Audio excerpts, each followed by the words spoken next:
we have with us a distinguished personality, Dr. Abdul Ghaffar साहब, PhD physics and religious scholar. तो sir, आप being a teacher असाजा बच्चों के role model होते हैं। आप क्या समझते हैं एक अच्छे टीचर के अंदर कौन सी क्वालिटीज़ होनी चाहिए जो कि बीइंग ए टीचर आप समझते हैं कि ये क्वालिटीज़ होनी चाहिए? बीइंग ए टीचर, आइंस्टाइन भी कहता है और ये खुद हमारे नबी हज़रत मोहम्मद सल्लल्लाहु अलैहि वसल्लम का तरीका और आपकी सुन्नत भी है, जो उस्ताद अपनी बात एक पुराने ज़माने की बुढ़िया को या एक लो IQ के मालिक फ़र्द को नहीं समझा सकता, उसको टीचर नहीं होना चाहिए। और कई लोग कहते हैं कि जी बंदे के पास नॉलेज बड़ा है लेकिन कन्वे करना नहीं आता। ये झूठ है, आइंस्टाइन कहता है, क्योंकि अगर उसका कंसेप्ट क्लियर हो तो वो एक एग्जांपल दे के, दूसरी एग्जांपल दे के, तीसरी एग्जांपल दे के आगे जो है स्टूडेंट है उसका कंसेप्ट भी क्लियर कर देगा। Be clear and see clarity. तो कंपिटेंट टीचर या जिसका बैकग्राउंड नॉलेज स्ट्रांग होगा वही अपनी बात सिंपल वर्ड्स में, सिंपल अंदाज में बयान कर सकता है। एक बात, अब मैं आपको एक बात बताता हूँ कि रसूलुल्लाह सल्लल्लाहु अलैहि वसल्लम ने मौजूदा ज़िंदगी का और आखिरत की ज़िंदगी का कंपैरिजन बताया जब लोगों को काउंटिंग में नहीं आती। अगर आप बताते हैं कि दुनिया की ज़िंदगी का और आखिरत की ज़िंदगी का फ़र्क जो है ना 10 रेज़ टू दी पावर इतने ईयर्स का है, कितने लोग समझते? आपने फरमाया कि जैसे समंदर से उंगली को डुबो के निकाल लिया जाए, जो पानी उंगली को लगे ये समझो दुनिया की ज़िंदगी है, और जो समंदर में है वो आखिरत की ज़िंदगी है।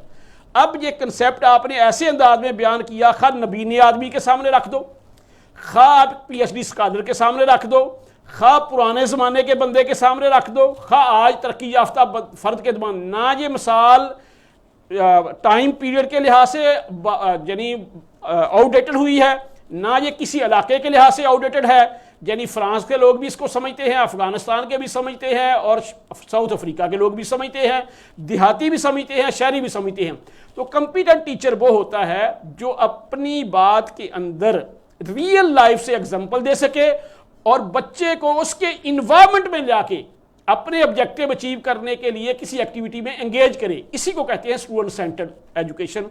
तो ये एक टीचर के लिए ज़रूरी है। बेसिकली टीचिंग में ये देखा जाता है कि बच्चे का क्या लेवल है, बच्चे का लेवल होता है उस लेवल पर जाकर अगर बच्चों को पढ़ाया जाए, उनको मोटिवेट किया जाए, उनको बताया जाए, तो ये इस हवाले से उनको काफ़ी हद तक वो इंस्पायरेशन मिलती है और वो ये समझते हैं कि ये जो टीचर है उसको आइडियलाइज करना स्टार्ट कर देते हैं। तो आप इस हवाले से क्या समझते हैं कि जो मोस्ट प्रॉब्ली ये मतलब जो स्टूडेंट अपने टीचर्स को आइडियलाइज करते हैं वो उनके लेवल पर जाते हैं? तो आप क्या समझते हैं कि जी ये जो उन पे लेवल पे जाके उनको फीड करना वो बेटर है या अपना नॉलेज शो करना, इम्पार्ट करना? सिंपल एक कोटेशन है कि good teacher is a master of simplification.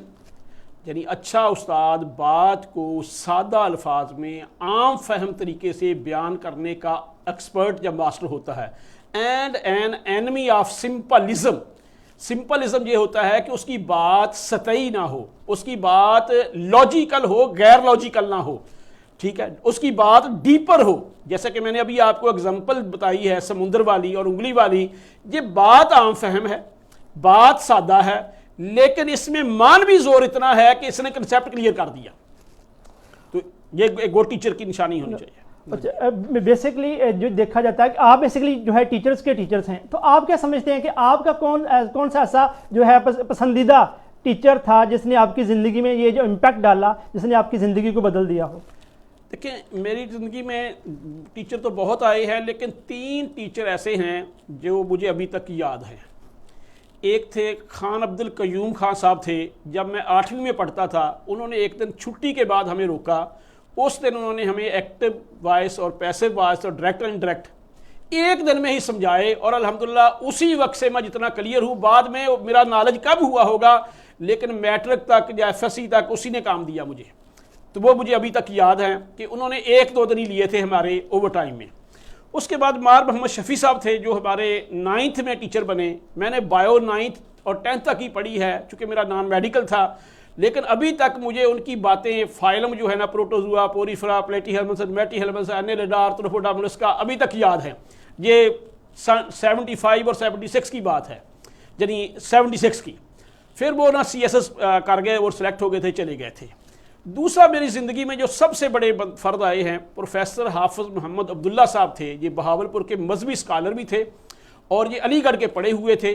Basic इनका साइंस का भी बैकग्राउंड नॉलेज था, लेकिन मैंने उनसे कोई नेक और ज़हीन बंदा ज़िंदगी में आज तक नहीं देखा जिन्होंने हमारी ज़िंदगी बदली है।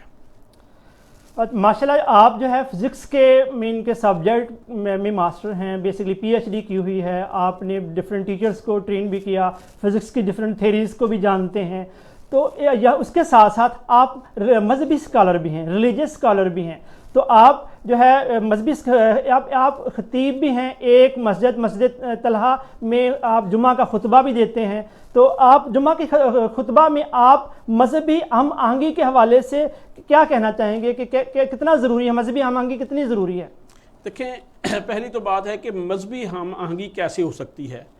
फ़िलासफ़ी वाले कहते हैं कि अगर लोग इल्म के सोर्स पे मुतफिक हो जाएं तो इख्तलाफात ख़त्म हो सकते हैं। इल्म के सोर्स पे मुतफिक हो जाएं, और इल्म के जो सोर्सेज हैं ना जी, साइंस कभी अल्टीमेट रियलिटी का दावा नहीं करती। ये जो वही का इल्म जो है ना, ये एक अल्टीमेट रियलिटी है। और हमारी मजहबी बुनियाद भी बीइंग ए मुस्लिम अल्लाह का कुरान है या मोहम्मद सल्लल्लाहु अलैहि वसल्लम का फरमान है। और अल्लाह का कुरान भी मिन जानब अल्लाह है, और मोहम्मद सल्लल्लाहु अलैहि वसल्लम भी बगैर वही के नहीं बोलते। वमा यंतिकु अनिल हवा इन हुवा इल्ला वह्युन यूहा, कि मेरा नबी बगैर वही के नहीं बोलते।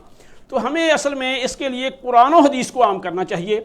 लेकिन हमें डराया गया है कि कुरान सीखना या कुरान समझना आम आदमी के बस में नहीं, बल्कि एक पेज के ऊपर इंडिया के कुछ पीएचडी डॉक्टर हैं, उन्होंने 125 वर्ड्स लिखे हैं। कितने? सिर्फ 125 लफ्ज़ कुरान के, जो कुरान में रिपीट होके 40,000 मरतबा आते हैं।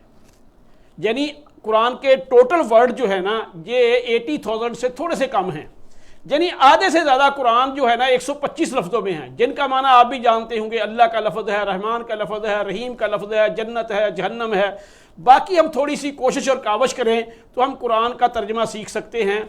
तो फिर हम जो है ना देख सकेंगे कि कौन हमें डाज कर रहा है, कौन सीधी राह पे लगा रहा है। मैं किसी मदरसे में नहीं पढ़ा, अल्हम्दुलिल्लाह पिछले 30-32 साल से जुमा पढ़ा रहा हूँ और फी सबिलिल्लाह पढ़ा रहे हैं। और हमारी सारी फैमिली अल्लाह के दीन की खिदमत फी सबिलिल्लाह करते हैं।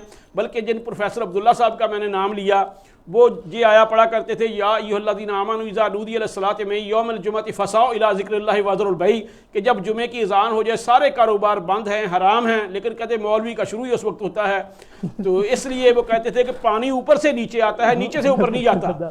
तो आलम का हाथ ऐसे होना चाहिए, लोगों के सामने ऐसे नहीं होना चाहिए। तो मैं ये हमारे उलमा से ये भी नहीं कहता कि अवाम को भी ये चाहिए, उनको तनख्वाह ना समझे। अगर एक बंदे ने अपनी ज़िंदगी वक्फ कर रखी है, कोई एक स्कॉलर है, एक आलम है, वो दिन रात दीन की खिदमत करता है, उसकी वो खिदमत करें भी, जैसे कफालत करें जैसे पुरानी इस्लामी हुकूमतें करती थी। अब इस्लामी गवर्नमेंट्स तो नहीं है, ये एक महल्ले के, एक मस्जिद की जो इंतजामिया है, उनका ये काम है। उसकी वो तनख्वाह ना समझे, और आलम भी ये ना समझे कि मैं तनख्वाहदार हूँ। आप माशाल्लाह 2 मस्जिदों में, कौन कौन सी 2 मस्जिदों में आप जो है इस वक्त जुमा का खुतबा अदा कर रहे हैं? अल्हम्दुलिल्लाह जी, एक मस्जिद तलहा है जी शाह रोड पे, ये 95 में बनी थी। जुमा तो मैं 88 से पढ़ा रहा हूँ, लेकिन 95 से आज तक वहाँ पे खतीब में आई हूँ। उसके बाद घर के करीब हमने मस्जिद उम्मुल कुरा बनाई है, अल्हम्दुलिल्लाह वो भी अपनी मिसाल आप है। तो वहाँ पे अब जब से वो बनी है, तो फिर छोटा भाई भी पीएचडी है, वो एक अदारे में प्रिंसिपल भी कॉमर्स कॉलेज में अब्दुल्लापुर रहे हैं, तो अभी भी वहीं पे हैं। तो अब हम क्या करते हैं कि दोनों भाई इंटरचेंज करते हैं, 2 जुमा वो भाई इधर पढ़ाता है, 2 मैं उधर पढ़ाता हूँ, और ये सारा काम फीस भी हम करते हैं। और मस्जिद के ऊपर भी अल्हम्दुलिल्लाह जो मुझे पेंशन मैंने रिटायरमेंट कबल अज़ वक्त ली है, प्री मैच्योर, और अल्लाह का फजल है, ये मैं नहीं कहता मेरी बहादुरी नहीं, ये अल्लाह ने करम किया है कि हमारा मैक्सिमम हिस्सा वहीं पे लगा है। माशाल्लाह जी। अभी हम बात कर रहे थे हम आहंगी, मजहबी हम आहंगी के हवाले से। तो देखा जाता है कि वेस्टर्न जो है, मगरब जो है, वेस्ट, वो क्या कर रहे हैं इस वक्त? नाज़िज़्म की तरफ चल रहे हैं। नाज़िज़्म का आपको पता है कि 2 स्कूल ऑफ थॉट्स होते हैं, ठीक है? चीज़ों को बर्दाश्त किया जाए या उनको ख़त्म कर दिया जाए। तो इस वक्त अगर देखा जाए तो मुसलमान जो हैं दुनिया में जुल्म बर्बरियत का उनको सामना है। तो आप क्या समझते हैं कि मुस्लिम उम्मा को इत्तेहाद की कितनी ज़रूरत है, और आप क्या समझते हैं कि मुस्लिम उम्मा को किस तरीके से एक प्लेटफॉर्म पर यूनाइट किया जा सकता है? देखिए, 2 बातें हैं। पहली तो बात है कि दुनिया के अक्सर फैसले ये राय आमा पे होते हैं, राय आमा पे होते हैं, हकाइक पे नहीं होते। इस वक्त हकीकत क्या है? हकीकत ये है कि बीइंग ए मुस्लिम, कोई मुसलमान ऐसा नहीं जो ईसा अलैहिस्सलाम को पैगंबर ना मानता हो और उनकी रिस्पेक्ट ना करता हो। कोई मुसलमान ऐसा नहीं जो तौरात और इंजील को आसमानी किताब ना मानता हो। कोई मुसलमान ऐसा नहीं जो उज़ैर अलैहिस्सलाम को और उन पे जो किताब नाज़िल हुई उसको ना मानता हो। लेकिन कोई क्रिश्चियन ऐसा नहीं जो मोहम्मद सल्लल्लाहु अलैहि वसल्लम को मानता हो या कुरान को मानता हो। कोई ज्यू ऐसा नहीं जो कुरान को आसमानी किताब मानता हो या मोहम्मद सल्लल्लाहु अलैहि वसल्लम को पैगंबर मानता हो।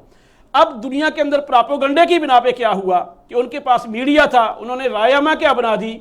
उन्होंने रायमा ये बना दी कि मुसलमान दूसरों को बर्दाश्त नहीं करते, इनमें टॉलरेंस नहीं है।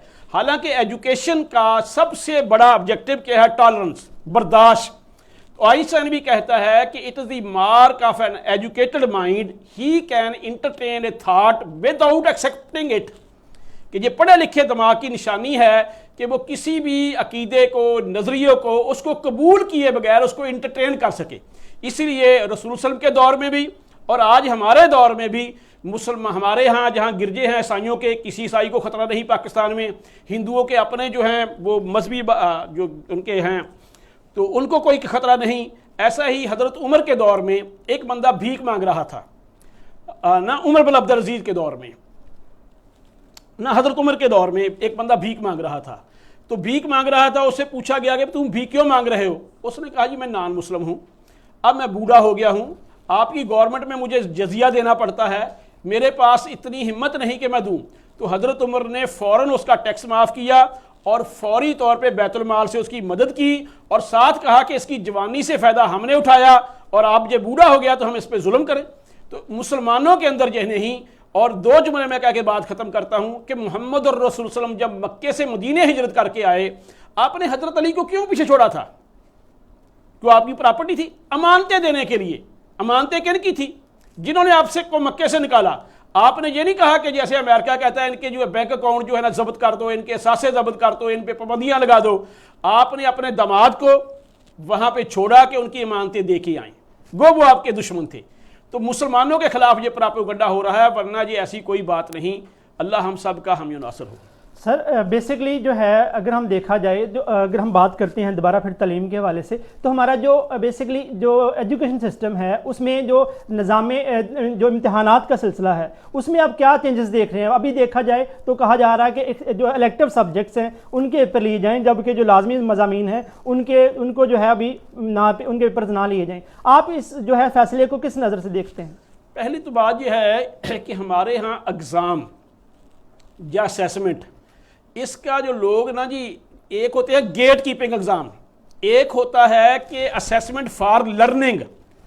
असल में एग्ज़ाम का मकसद ये होता है कि हम देखें कि हमारे ऑब्जेक्टिव अचीव हुए हैं या नहीं हुए, हमारे टीचिंग मेथड में क्या कमज़ोरियां हैं, हमारे करिकुलम में क्या कमज़ोरियां हैं, ये हमारी ज़रूरियात को फुलफ़िल करता है, नीड्स के पूरा उतरता है या नहीं उतरता, उसको हम इम्प्रूव करें।